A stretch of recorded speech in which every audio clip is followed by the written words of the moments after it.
ඔබ දැනටමත් දන්නා පරිදි අප ශ්‍රී ලාංකිකයන් හැටියට විශාල සංවේගජනක ප්‍රවෘත්තියකට මුහුණ දීලා ඉන්නේ. ආචාර්ය මාලිනී ෆොන්සේකා මහත්මිය ශ්‍රී ලංකාවේ අග්‍රගණ්‍ය රූපණ වේදිනිය නිලි රාජනීය අද උදෑසන අපට අහිමි වුණා. අපි අවමංගල කමිටුව රාජ්‍ය කමිටුවක් විදියට තව නොබෝ වේලාවකින් රැස් වෙනවා. ජනාධිපති ලේකම්වරයා රාජ්‍ය පරිපාලන අමාත්‍යවරයාගේ මූලිකත්වයෙන් රාජ්‍ය ගෞරව සහිතව මේ මහා රූපණ වේදිනියගේ අවමංගල කටයුතු සිදු කරන්නට ගරු ජනාධිපතිතුමා සහ රජය තීරණයක් ගත්තා.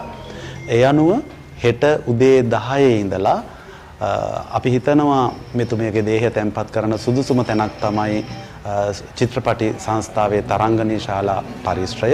හෙට උදේ 10 ඉඳලා තරංගනී ශාලා පරිශ්‍රයේ තැන්පත් කෙරෙනවා දේහය. ඉන්පසු 26 වෙනිදා සඳුදා සවස අවසන් කටයුතු රාජ්‍ය ගෞරව සහිතව සිදු කෙරෙනවා නිදහස් චතුරස්‍රයේදී.